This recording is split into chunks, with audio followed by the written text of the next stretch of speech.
The Florentines get all the credit. And it's important to remember that there was another major city in the 1300s that was also in Tuscany, that was another independent republic. And this is the Republic of Siena, with the capital city of Siena. And there was an enormously important and influential painter there whose name was Duccio.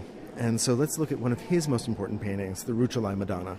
We're looking at a painting of the Madonna holding the Christ child, surrounded by 3 angels on either side, and 12 feet high, so a very large painting of the Madonna. It's a huge painting. In fact, the Virgin Mary herself is twice the height, if not larger, than a human being. It's an altarpiece that's meant to be seen at a great distance within a huge church. And there's so many decorative patterns here on the throne, in the spaces in between the posts that make up the throne. We see reds and blues. And then we've got more patterning in the drapery behind the throne. The characteristics that you're referencing are seen by art historians to be the definition of Sienese art of this time. Highly decorative, highly patterned, and with a subtlety of color that we don't often see in the Florentine. First of all, Mary's whole body is in this lovely ultramarine blue, which was a very expensive paint. But the angels, we see purples and greens and pinks and blues. And they're subtle and prismatic in a way that we don't so much see in the flatter colors of the Florentine style.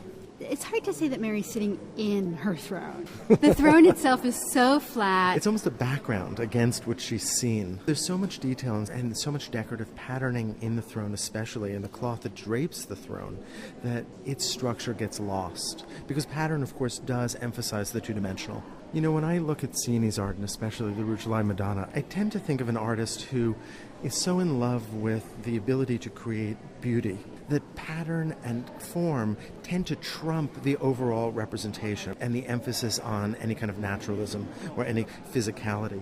For instance, look at the Byzantine-influenced hands of Mary. Look how long those fingers are. It's almost as if the artist has gotten lost in the length of those fingers as they wrap around Christ's waist. They're very beautiful, those hands.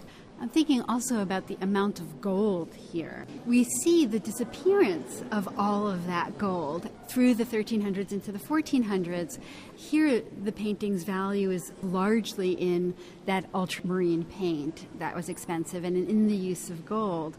And what happens during the Renaissance is that the artist himself is valued. The artist's skill becomes more valued.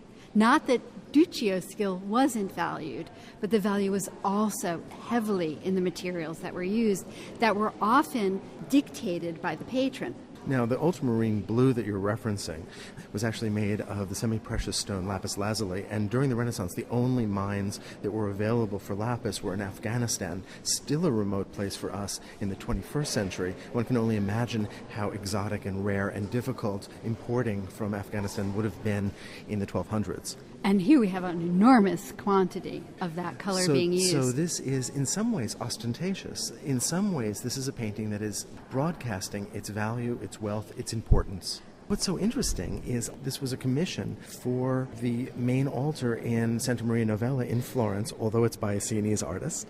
And Santa Maria Novella is the main Dominican church, that is one of the mendicant orders, this order of begging monks that had renounced worldly possessions. So there's this interesting kind of tension. We had mentioned that this is called the Rucellai Madonna, and that's a later title. This painting was later moved away from the main altar in Santa Maria Novella and into the Rucellai chapel. That is the private chapel that was controlled by the Florentine family, the Rucellai.